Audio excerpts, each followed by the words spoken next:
Bonsoir à vous, nos chers téléspectateurs de New World Info 1. Vous êtes bien dans Décryptage. Nous recevons Mamadou Diouf. Diouf, bonsoir et bienvenue. Merci Helmut, bonsoir. Alors, Macky Sall s'est encore prononcé sur sa candidature à un troisième mandat en 2024 dans un entretien accordé au magazine français L'Express. Le président sénégalais n'est plus ferme sur sa décision de quitter le pouvoir. Il remet cela sous condition des facteurs politiques. En bref, Macky Sall dit que la constitution actuelle du Sénégal ne l'empêcherait pas de se présenter à sa propre succession en 2024, cette année, c'est-à-dire l'année prochaine. Est-ce que d'abord cela n'est pas vrai ? Cela est vrai ou pas, quand on écoute les spécialistes en la matière, précisément les constitutionnalistes, on retrouve toujours ce débat qu'on a vu dans beaucoup de pays en Afrique. Oui. Est-ce qu'en réformant une constitution, on remet les compteurs à zéro ou pas ? Est-ce qu'après avoir fait la réforme, il y a une applicabilité qui est immédiate ou bien il fallait une clause transitoire à l'intérieur du texte? Je ne vais pas rentrer dans ce débat juridique, ce n'est pas mon domaine. Moi, ce qui m'a intéressé le plus, c'est que je m'étonne que Macky Sall tienne ce discours aujourd'hui. Parce qu'il nous a tenu le discours contraire pendant des années. Okay. On se rappelle quand il était candidat, il avait posé le problème aussi bien de la durée que du nombre du mandat. Oui. Sur la durée, il s'était engagé de façon très ferme à réduire le mandat de 7 à 5 en s'appliquant lui-même la réforme, c'est-à-dire réduire son propre mandat, ce que finalement il n'a pas fait en se cachant derrière la Constitution. Est-ce qu'actuellement il n'est pas en train de se cacher à nouveau derrière la Constitution? Il y a une vérité, le cas Wade s'était posé quand lui il est devenu président en 2012 et la Constitution du Sénégal avait considéré que le président Wade pouvait être candidat d'un point de vue juridique puisque on avait modifié la Constitution. Mais Macky Sall, dans un discours qu'il a tenu lui-même, sans aucune contrainte, a accusé Wade de ne pas être démocrate du tout. Il a dit que la Constitution ne lui permettait pas du tout de pouvoir faire un troisième mandat. Et il a écrit un ouvrage, il a parlé, ses ministres ont parlé, mais ils ont fait croire aux Sénégalais depuis longtemps que la question du mandat, c'est l'expression du président Macky Sall, est définitivement réglée au Sénégal. Maintenant, attendons qu'il se présente ou pas pour voir qu'est-ce qu'il a mis dans ce définitivement. C'est pas moi, je l'ai dit, c'est lui qui l'avait dit. Mais toujours est-il qu'il a fait d'abord 7 ans, oui. C'est-à-dire que la loi ne l'a pas empêché de faire les 7 ans. La nouvelle constitution ne l'a pas empêché de faire les 7 ans. Ça voudrait dire que ça ne devrait pas l'empêcher de pouvoir briguer un troisième mandat. Mais non, ce serait trop simple parce que il faut qu'en Afrique, qu'on arrête de jouer. Moi, en 90, j'étais dans la rue. La limitation des mandats ne date pas d'aujourd'hui. Mais est-ce que la loi a un esprit? Mais si la loi a un esprit, l'esprit de la loi est clair. Dans tous nos pays, les gens se sont battus, il y a eu des morts, des gens se sont exilés. L'objectif était extrêmement clair, c'est que la loi soit limitée. Si les juristes ne sont pas capables de l'écrire, excusez-moi, c'est leur problème. Voilà fondamentalement ce que les populations africaines ont demandé. Si les gens ne sont pas capables de l'écrire, mais les populations l'ont expliqué de façon extrêmement claire. Ou bien qu'on fasse comme ce qu'on a fait au Bénin, nul ne peut faire 2 mandats dans sa vie, comme ça, c'est qu'en fait, c'est un jeu de politiciens, tout simplement. Okay. Et c'est dommage qu'on en arrive là aujourd'hui. C'est dommage que quelqu'un comme Macky Sall également en arrive là, puisqu'il a participé à plein de batailles démocratiques aujourd'hui, mais il est la risée de tous ceux avec qui il avait participé à cette bataille. On montre les photos où il était là présent dans le combat contre le troisième mandat de Wade. On fait var, on fait ressortir ce que lui-même il a dit sans contrainte, aussi bien à l'intérieur du Sénégal qu'à l'extérieur du Sénégal. Et il a dit par rapport à cette constitution qu'il a fait lui-même réformer qu'il n'y aura plus jamais de problème. Le professeur agrégé en droit constitutionnel, son actuel ministre de la Justice, qui est à la limite le géniteur de cette constitution, a fait des commentaires partout pour dire qu'il n'est pas possible que le président puisse avoir un autre mandat. Des militants, son ancien premier ministre, Boun Oumar, son ex-premier ministre également, cette dame qui est dans l'opposition aujourd'hui. Mais Maître Oumar Youm, qui était ministre également dans le gouvernement, qui est actuellement le président du groupe parlementaire. Maître Sey, malheureusement, qui est décédé il y a quelques jours. Mais je peux vous citer des gens qui sont dans son proche entourage, qui sont des cadres dans son parti, qui nous ont tous dit pendant des mois et sans aucun doute, sans embâche, de façon extrêmement claire, que le président Macky Sall ne peut plus être candidat. Je me rappelle même, Pape Alé, le journaliste, avait posé la question en leur disant, mais est-ce que le premier mandat de 7 ans, on le compte ou on ne le compte pas? Ils ont tous répondu que le premier mandat compte. Donc le deuxième mandat de 7 ans, c'est le deuxième et le dernier mandat du président Macky Sall. Maintenant, si les gens veulent se dédire, comme l'a fait le ministre de la Justice en disant que dans des contextes et autres peuvent amener quelqu'un à changer sa parole, mais qu'il le fasse.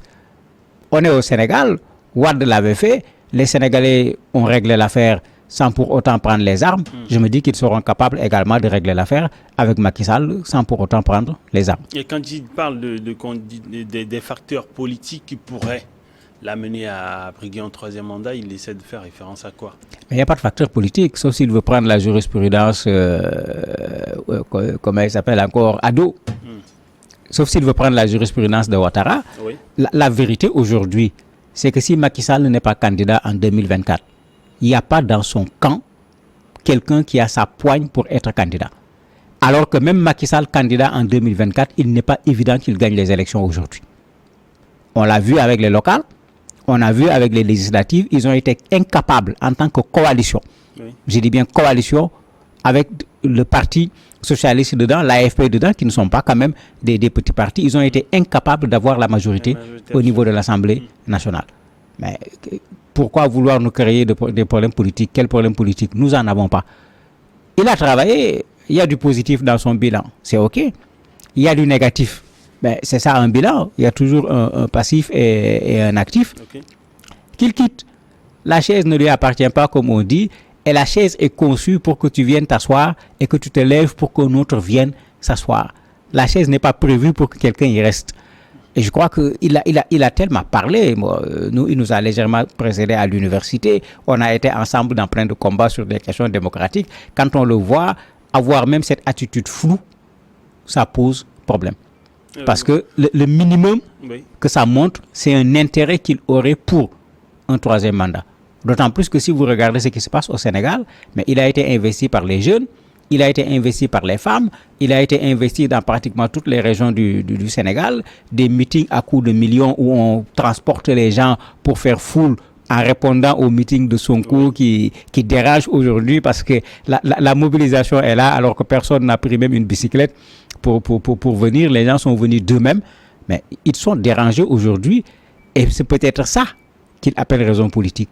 Ils se rendent compte que s'il faut aller aux élections, ils ont de très peu de chances de gagner les prochaines élections. Au mieux, ils vont aller au second tour.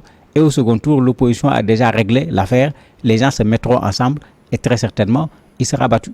En même temps, on a l'impression que Ousmane Sonko n'est pas prêt de pouvoir être candidat. Oui.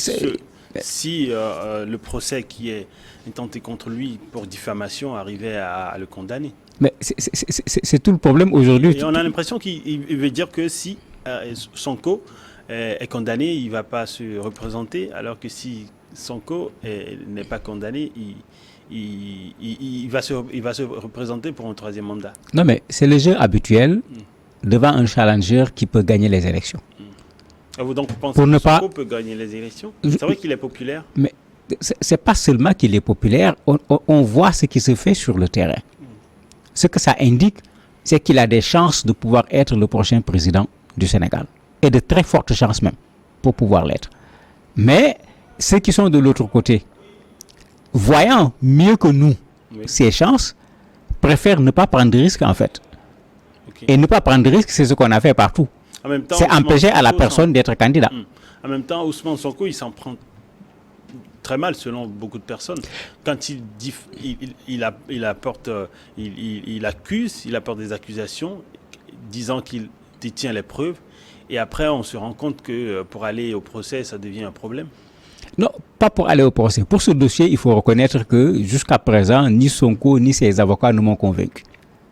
Pour ce dossier sur la diffamation. Le ministre du Tourisme. Il est vrai que dans cette affaire, il y a eu mal donne quelque part. Puisque Sonko avait parlé au départ de l'inspection générale des impôts, l'inspection générale d'État, je veux dire, IGE, ce n'était pas le cas. C'était plutôt IGF. inspection générale des finances. Mais le problème de fond, est-ce que c'est quelle inspection l'a épinglé ou est-ce qu'il a été épinglé? Est-ce qu'on n'est pas en train également de fausser le débat? De jouer sur des terminologies. Oui, parce qu'on pose un problème de milliards, de plusieurs dizaines de milliards, que d'autres Sénégalais avaient posé, que la presse sénégalaise avait posé, qu'un responsable d'une organisation des droits de l'homme, le Forum civil, qui est également le représentant de Transparency International au Sénégal, lui, il a publié un ouvrage sur la question. Mais pourquoi c'est Sonko qui est poursuivi et tous ceux qui en ont parlé n'ont pas été poursuivis? Est-ce que ce n'est pas ça le politique dont parle le président Macky Sall? Parce qu'en fait, on sent clairement aujourd'hui un désir d'empêcher coûte que coûte à Ousmane Sonko d'être candidat. Et malheureusement, autant Sonko peut se tromper sur certaines prises de position, mais autant l'État a toujours fait l'affaire de Sonko, ils l'ont créé, ils ont fait sa promotion, ils continuent à faire sa promotion parce que plus ils l'attaqueront, plus sa stratégie de victimisation va passer. Okay. Plus ils l'attaqueront, plus les Sénégalais vont le soutenir. Parce que Macky semble l'oublier. Quand Idi a été attaqué, les Sénégalais l'ont soutenu sans être de son bord. Quand lui, Macky, il a été attaqué au niveau du PDS, les Sénégalais l'ont soutenu sans pour autant être de son bord. C'est la même chose qui va se produire avec Sonko, puisque les Sénégalais n'ont pas changé. Donc en fait, c'est vrai que parfois quand Sonko parle, il y a de quoi s'inquiéter, mais on est en face aujourd'hui d'une sorte de combat de titans, où nécessairement l'un va tomber. Mais personne ne veut tomber. Alors que ce n'est pas possible. S'il y a un combat, il faut que l'un accepte de tomber. L'important, c'est un combat politique. Mais qu'on le fasse avec les règles. La règle, c'est les élections. Qu'on aille aux urnes de façon transparente et qu'on laisse les Sénégalais, comme ils savent le faire, choisir qui sera leur prochain président. En même temps, quand vous parlez de cette population qui a suivi Macky Sall sans être de son bord, ou encore de cette jeunesse qui suit Sonko aujourd'hui, parce que Sonko est une victime, entre griffes, je le mets, bien sûr. Est-ce que la population ne se fait pas manipuler à chaque occasion? Macky Sall qui a été porté, aujourd'hui qui tourne dos à tout ce qu'il avait comme principe, et Sonko également qui se fait porter aujourd'hui. Est-ce que Sonko ne deviendra pas un autre Macky Sall, et puis la jeunesse qui va regretter d'avoir été manipulé à une seconde reprise, à une seconde fois? Moi, je ne jure jamais sur un politique. C'est aussi simple chez moi. Je ne jure jamais sur un politique, je juge pièce sur table. Souvent, quand je l'avais dit à l'époque avec Wade, quand il était élu, parce que l'engouement qui avait accompagné Wade, beaucoup de gens ne voulaient plus entendre parler d'un discours qui soit contraire à ce que le président Wade disait. Moi, j'avais dit clairement, je ne juge pas quelqu'un sur ce que je ne maîtrise pas parce que ce n'est pas encore arrivé. Ni d'un point de vue négatif, ni d'un point de vue positif. Je préfère utiliser la méthode anglaise, wait and see. Mais pour Sonko, c'est ça, parce que Sonko n'est pas encore aux affaires. On ne peut pas le juger comme un bon ou un mauvais président parce qu'il n'est pas encore arrivé à ce stade.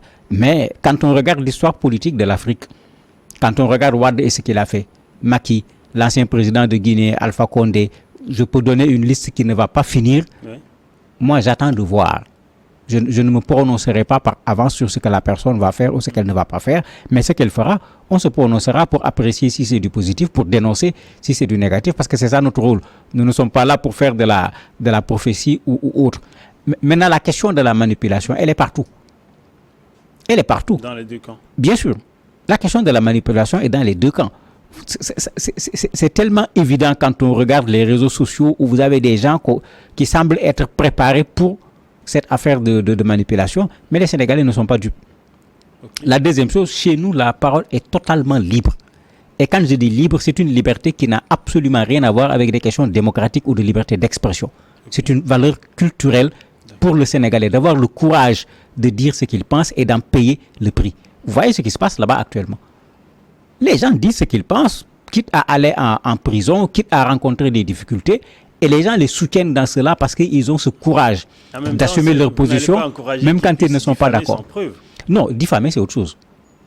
Diffamer, c'est autre chose. C'est pourquoi je disais tout à l'heure qu'on fasse attention, même ce qu'on appelle diffamation, oui. Attendons que les choses se précisent. Oui.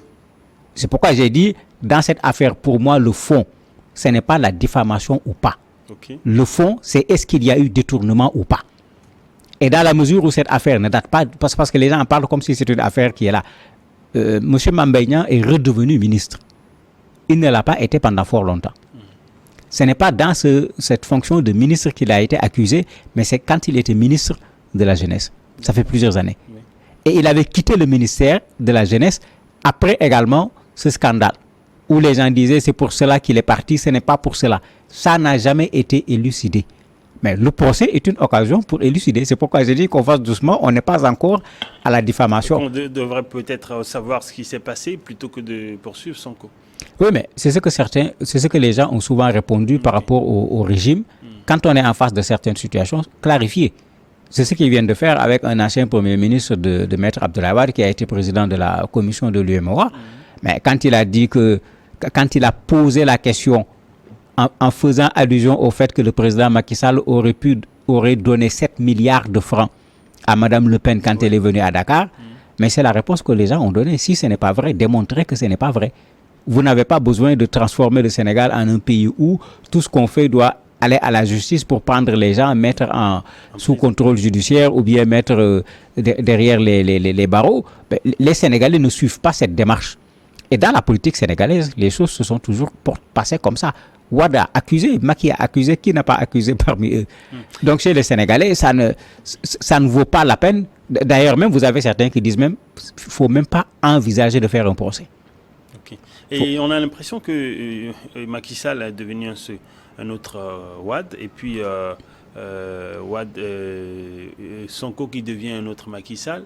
Et puis ce scénario qui revient après, on a l'impression qu'on va assister encore à beaucoup plus de manifestations et que ça pourrait même à causer beaucoup de tensions alors que les élections ne sont que dans quelques mois.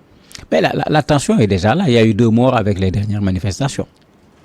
3 même, puisqu'il y a eu le dernier décès qui n'a pas eu lieu à Dakar, qui a eu lieu au sud du Sénégal. Il y a eu 3 morts. La tension est déjà là. Quand on fait le compte de ce qu'on appelle la tension, on est autour déjà de 21 morts. Mais avec Wade, c'était comme ça. Il y a eu des morts. Malheureusement, c'est ce qui est difficilement acceptable. Qu'est-ce qui nous empêche de pouvoir tirer des leçons? Vous avez fait un parallèle qui est tout juste. Après tout ce qui s'est passé quand Wade a forcé pour faire son 3e mandat, parce que c'est comme ça qu'il faut l'appeler. Okay. Mais si Macky veut forcer pour faire son 3e mandat, mais il se passera pire que ce qui s'est passé avec Wade. Parce qu'avec Wade, le problème a été beaucoup plus politique. Ça a été plus débattu sur des considérations juridiques, sur des considérations politiques. Okay. Alors que le problème actuel, le débat est musclé. Il faut appeler les choses par leur nom. Le pouvoir organise de grands meetings pour faire sa démonstration de force. Pour dire Sonko, il va être jugé. Les partisans de Sonko font exactement la même chose. Ils organisent de grands meetings en faisant des démonstrations de force. C'est d'ailleurs eux-mêmes qui disent carrément à Sonko, il ne faut même pas aller au tribunal. Parce qu'eux, ils ne sont même pas d'accord qu'il aille se présenter devant le tribunal pour qu'il y ait un jugement. Mais vous voyez bien que dans ce parallèle, il y a une différence. Ici, les muscles, la force est en train de parler et on voit les conséquences, on voit les résultats avec des manifestations qui souvent se terminent par de la violence. Maintenant, imaginez qu'on dise que Sonko est condamné et qu'il ne peut pas être candidat, mais ne demandez pas aux gens de ne pas manifester. C'est aussi ça.